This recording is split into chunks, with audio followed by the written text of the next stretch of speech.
Okay, here's a question you've probably asked yourself a million times. Why doesn't anything get done in Washington? Ever. It used to, right? I remember learning in school about big bills the government used to pass, like Social Security and the Civil Rights Act. But these days, Congress is older, louder, and way lazier. How come there's all these big promises made by both political parties, but whenever they get the power that we, voted for them to get, they never actually do anything with it? There are tons of policies supported by the vast majority of Americans that, for whatever reason, can't seem to get laws passed. I'm talking about marijuana legalization, campaign finance reform, nonpartisan anti-gerrymandering policy. What if I told you there was one rule holding all of this up? Buried deep in the US Senate's procedures, it makes this gridlock possible, and it's been quietly shaping American politics for decades. And then what if I told you that there's a very simple path to getting rid of it, but there's certain people that don't want you to know about it? It's called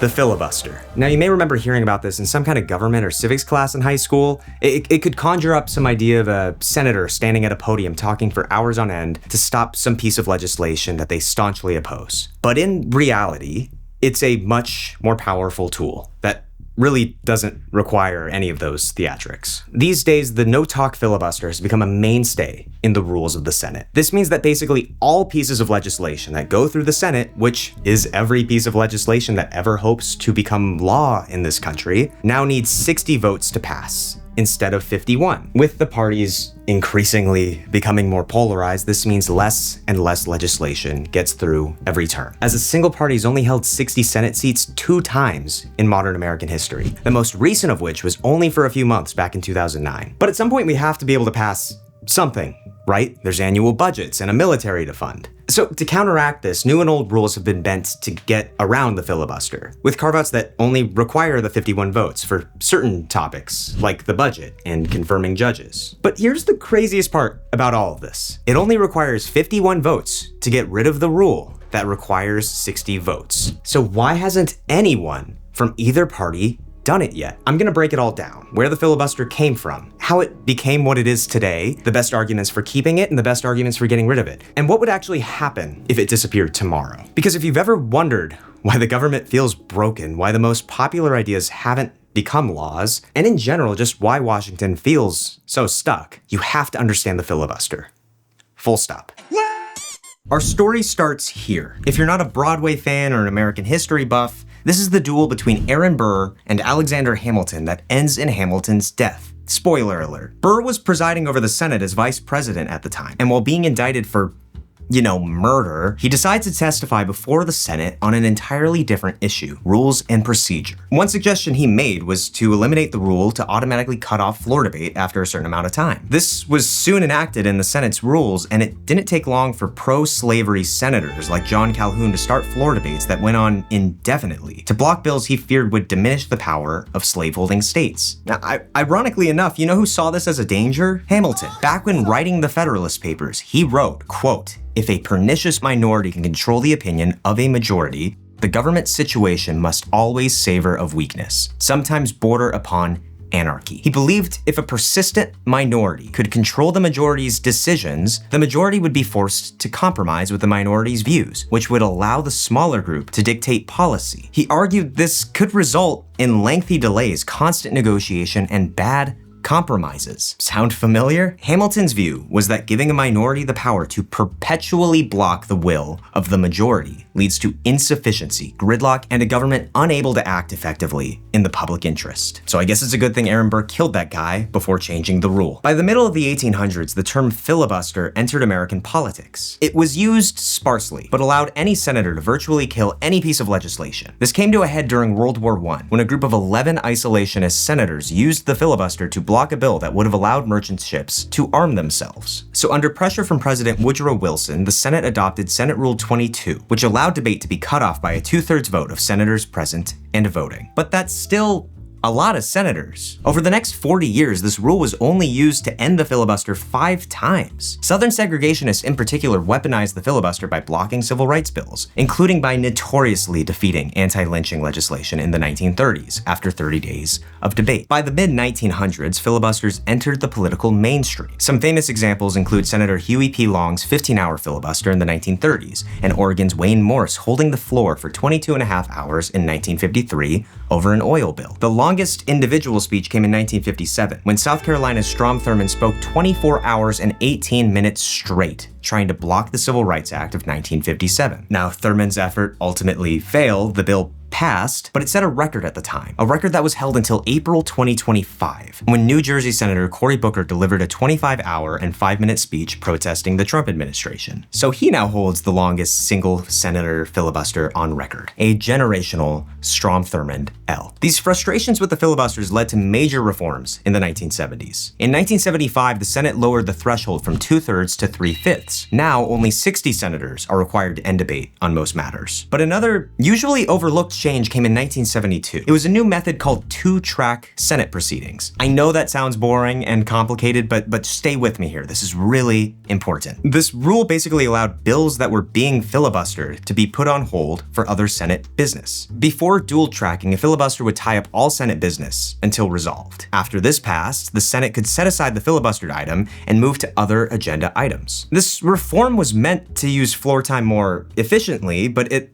ironically made filibusters painless for the minority. They no longer had to hold the floor and stall all business to block a bill. Thus emerged the modern silent filibuster, where merely threatening to filibuster is enough to stall a bill without any marathon speech. So these days, if you're hearing a senator read green eggs or ham or whatever up on the podium, know that they're doing it for show. Now, since the 1980s, the use of the filibuster has exploded. The number of attempts to break filibusters has risen dramatically in the last 30 years. Get this, more votes to end filibusters were filed in the last 2 decades than in the 80 years prior. What was once a rare tactic reserved for a few big issues has become pretty much routine. A 60-vote supermajority is now de facto required for most legislation in the Senate. But despite the tactic basically being around since Aaron Burr, this is not how the Senate worked for most of the country's history. But both parties in the minority have increasingly used the filibuster to impose gridlock when it suits them. So in response, the majority has occasionally carved out exceptions. In 2013, after repeated filibusters of President Obama's nominees, the Democratic majority used the nuclear option to establish a new precedent. Executive branch appointments and federal judicial nominees, pretty much everyone except the Supreme Court, could be confirmed by a simple majority of 50 votes. In 2017, Republicans now controlled all 3 branches of government, and they decided to extend this reform to Supreme Court nominations, which allowed Justice Neil Gorsuch to be confirmed by a simple majority vote. These partisan moves were contentious at the time, but have now effectively eliminated the filibuster for nominations while leaving it intact for basically everything else. But wait, we just saw Republicans pass a pretty major tax cut. I just made a video on it, you can watch somewhere up here. And I'm pretty sure they didn't get Democrats on board to pass it. So how did they do it? The rules we've built up to protect this arcane procedural rule are comically insane. Most every major law passed since the turn of the century that got around the filibuster has one rule to thank: the budget reconciliation process. I know, it sounds absolutely incredibly boring, but hear me out. Again, understanding this rule and what it allows and blocks politicians from doing without being subject to the filibuster is arguably the most useful thing you could know to understand exactly what future parties and presidents are actually able to promise when they ask for your vote next time around. I'll go quick, I promise, but I'll go even quicker if you like and subscribe. So as we already went over, you need 60 votes to pass most bills in the Senate because of the filibuster. But budget reconciliation is a process that allows certain bills that deal only with taxing and spending to pass with a simple majority, which is 51 votes. This came out of the same set of rules in the 1970s that created the no-talk filibuster I mentioned earlier. The bill was called the Congressional Budget Act of 1974, with the goal of making it easier to adjust tax and spending laws to meet budget goals without everything getting stuck. But over time, political parties figured out that reconciliation is basically the only reliable way to get big laws through when the other side is dead set on blocking them. Now there's just one little catch. Okay, it's a big catch, and it's called the Byrd Rule, named after Senator Robert Byrd. It says that you can't just throw anything you want into a reconciliation bill if it doesn't directly change federal spending or revenue, or if it makes the deficit worse outside of a 10-year window, or if it's outside the jurisdiction of the Budget Committee, it gets tossed. Any senator can challenge a provision, and if someone called the Senate parliamentarian agrees, it's out. Unless you can get 60 votes to override that decision, which defeats the whole point. That's why, for example, when Democrats tried to raise the federal minimum wage to $15 an hour in the 2021 COVID relief bill, the parliamentarian ruled it wasn't budget-related enough, and it was stripped out. And the same thing happened with attempts to include immigration reform in a reconciliation bill later that year. The parliamentarian is a unelected referee who interprets Senate rules and plays a massive role here. Before a bill even hits the floor, there's what's called the bird bath, where the parliamentarian goes through the text with a fine-toothed comb and warns senators which parts probably won't survive. Now, most of the time, the parliamentarian's word is final because neither side has the votes to override them. And despite the comical insanity of all of this, reconciliation has been the path for some of the biggest laws of our lifetimes. Just a couple for reference. The Bush tax cuts in 2001 and 2003, big parts of the Affordable Care Act in 2010, Trump's 2017 tax cuts, Biden's $1.9 trillion American Rescue Plan in 2021, the Inflation Reduction Act in 2022 with its climate and healthcare spending, and most recently, the Big Beautiful Bill, which we talked about here. These bills all passed along party lines with fewer than 60 votes because they were crafted to fit reconciliation rules. Sometimes that meant changing the bill's design, like making some tax cuts temporary so they don't blow up the deficit past 10 years, or leaving out entire policies that don't pass that bird bath we talked about. And the trade-off is that reconciliation bills are narrow. You can't pass civil rights reforms, voting reforms, immigration overhauls, or gun laws this way, unless you can somehow argue they're mainly about taxes and spending. And even when you can use reconciliation, you only get one shot per fiscal year. That means every reconciliation bill is a chance for the party in power to lump all their big priorities into one big mega bill, as long as they can claim it has something to do with the budget. Okay, so why should you care? Because the next time a candidate promises some massive agenda with things like marijuana legalization, Medicare for all, voting reform, codifying Roe v. Wade into law, your first question should be, can they fit it into reconciliation? If not, and they don't have 60 Senate votes, odds are it's not happening, unless... Let's flash back to 2021. The Democrats are trying to pass their big policy bills since they currently control Congress and the presidency, if only narrowly, especially in the Senate, I mean very narrowly. They hold 50 seats, which means if any Democrat defects, they won't be able to pass the bills they want. Two senators quickly became public enemy number one. And two, Joe Manchin and Kyrsten Sinema. The two stalled many pieces of progressive policy the party wanted to pass, and arguably just as importantly were the two members most outspoken on keeping the filibuster. Even after Roe v. Wade was overturned in 2022, the two staunchly opposed changes to the filibuster, which, if overturned, would have allowed them to make Roe v. Wade law nationally. Needless to say, the two drew the ire of the Democratic Party 4 years later, and neither are senators anymore. So where's the rest of the party on this issue? Are they all for getting rid of it, or were they hiding behind Manchin and Sinema? After some digging, I found that 25 Democrat or Democrat caucusing senators out of the current 47 support a total repeal of the filibuster. The other 22 have all been noted to be in favor of some kind of reform. But what are these reforms? What are we talking about? Right now, there's a whole menu of ideas being thrown around. Some are about tweaking the filibuster to make it slightly harder to use. Others are about carving out total exemptions. One of the most popular ideas right now is the talking filibuster. As we talked about, right now, a senator can block a bill with only the implication of filibustering. The talking filibuster would make them actually have to hold the floor, give speeches, and burn time, making them stay physically present. Once they give up the floor, a simple majority could move the bill forward. Then there's an approach that's coined lowering the threshold. Instead of needing 60 votes to end debate, what if you only needed 55? Or what if the required number dropped with each failed attempt?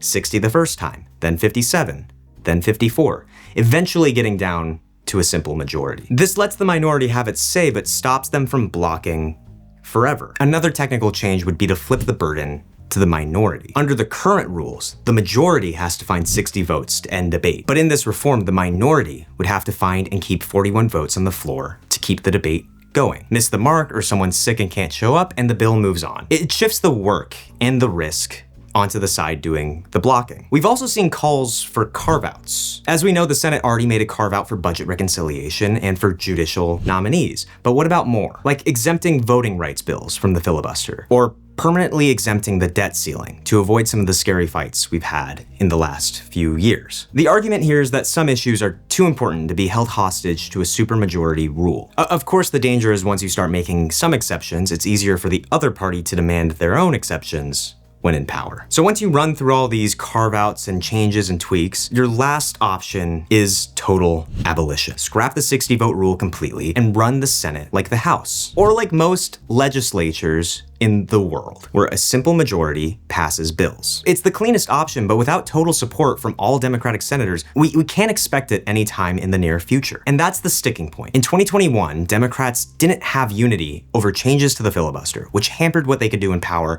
and arguably helped get them kicked out in 2024. Until one party holds the Senate and wins the presidency and has all its members willing to change the filibuster, the 60-vote rule is here to stay. But how come we're only talking about changing the filibuster when Democrats are in power? Surely Republicans have bills they want to pass that they can't right now because of it, so why aren't they getting rid of the filibuster? They have power right now. It comes down to the kind of bills the current system allows to pass with 51 votes. As we went over, that's judicial nominees and fiscal policy. The bills Republicans would be able to pass without the obstruction of the filibuster would simply be less popular and generally are less of a priority for the party. And the trade-off is that Democrats have a lot more of their policy agenda hampered by the rule. So the reward for Republicans, if they were to get rid of the filibuster, is that they'd have easier lawmaking when in power. But the risk is that they are also sometimes in the minority, and then Democrats would pass laws Republicans strongly dislike, like DC statehood, expansive climate regulations, labor law reforms. Now, given the current map of the Senate, even if the upcoming 2026 midterms end up being really good for Democrats, they're unlikely to take the Senate back from Republicans. In the more optimistic models, assuming 2026 and the 2028 election go well for them, Democrats might be able to expect having 50 or 51 Senate seats after 2028, which would only really give them power if they won the presidency that year as well. So hopefully by this point in the video, you can see it's not a very black and white issue. There's pros and cons on both sides of the aisle, and I think we should hear those out. And now, a debate between keeping and eliminating the filibuster. Okay, which one are you? I think I'm pro filibuster. Okay. Let me ask you something. Why does it feel like nothing ever gets done in Washington? Big promises get made every election cycle, we vote people in, and then nothing. Healthcare reform dies in committee, climate legislation stalls universal background checks. 90% Americans support them, and still, nothing. The filibuster is the reason for that. It's a single rule, not a law, not in the Constitution, just a Senate rule. And somehow it's become the ultimate weapon for stopping almost anything from passing.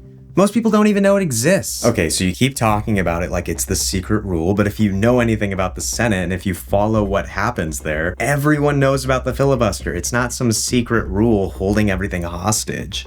It's a guardrail, and it serves a purpose. There's a reason it hasn't been repealed. It stops a bare majority from forcing laws through that half the country hates. Yeah, except it's not working like that. Look at public opinion. Americans overwhelmingly want action on certain issues. Expanding background checks for gun buyers, lowering prescription drug prices, protecting abortion rights, protecting paid family leave. They're not 51-49 issues. We're talking 60, 70, sometimes 80% approval. And yet year after year, these bills never see the light of day because 41 senators can block them. Consider the situation we're in right now, right? Republicans control the Senate, the House, and the White House. If they repealed the filibuster right now, you'd see a total repeal of environmental regulations, abortion bans nationwide, maybe even cuts to Social Security. And then 4 years later, Democrats take over and reverse it all. That instability would cause chaos. Yeah, but we already have chaos. It's just the chaos of doing nothing and trying to bend the rules on the fringes. The filibuster was barely used for most of American history. Before the late 20th century, you could go years without a single filibuster. But now they happen constantly, and not because senators are reading phone books for 24 hours straight like in the movies, but because all it takes is saying, we're filibustering, boom, now you need 60 votes for that piece of legislation. Right, but that's not the filibuster's fault. That's because politics is more polarized than ever. The filibuster forces negotiation between the parties. No, It forces avoidance. Senators don't even try to negotiate anymore because they know the other side can just shut it down. And it's become a political shield for people with donors. Take the 22 Senate Democrats who oppose ending the filibuster entirely. They can go home, tell their voters, we tried, and blame the rule for why nothing passed, when we all know it's because they don't want to piss off their donors. That's still better than unleashing the full power of a 51-49 Senate. The founders built the Senate to slow things down. They built it with staggered terms, 2 senators per state, the presidential veto, the courts. All those already slow things down. The filibuster wasn't part of that design. It was basically a loophole in the Senate rulebook that no one exploited until the 1840s. And even then, it was rare until civil rights legislation in the mid-1900s. You're totally oversimplifying it. Without the filibuster, the losing side has zero leverage. The losing side's leverage is called elections. If you pass something unpopular, you lose your seat. That's how democracy is supposed to work. And if the majority passes something the public actually wants, like universal background checks or capping insulin prices, maybe it's not tyranny of the majority. Maybe it's just the majority finally getting its way. And you're fine with Republicans using that same power to push through a nationwide abortion ban? Honestly, yes, because if they actually passed that without the filibuster, it would be incredibly unpopular and would get them voted out of office for a generation. Because that's the only honest way to run a democracy. People feel the real world effects of what they voted for. People need to know the stove's hot when they vote. Right now, all the filibuster does is keep voters insulated from consequences so they can re-elect the same people over and over without ever seeing if their policies actually work. So you're telling me you'd rather take the risk even if it means having the law swing back wildly back and forth every couple years? Yes, because movement, even if it's messy, is better than the standstill we've had for decades. The filibuster is like a lock on a door that was never supposed to be locked in the first place. And until we break it, the public is going to keep asking why nothing ever changes. And the answer will keep being the same. The filibuster. Why can't we just duel and get this over with like we used to?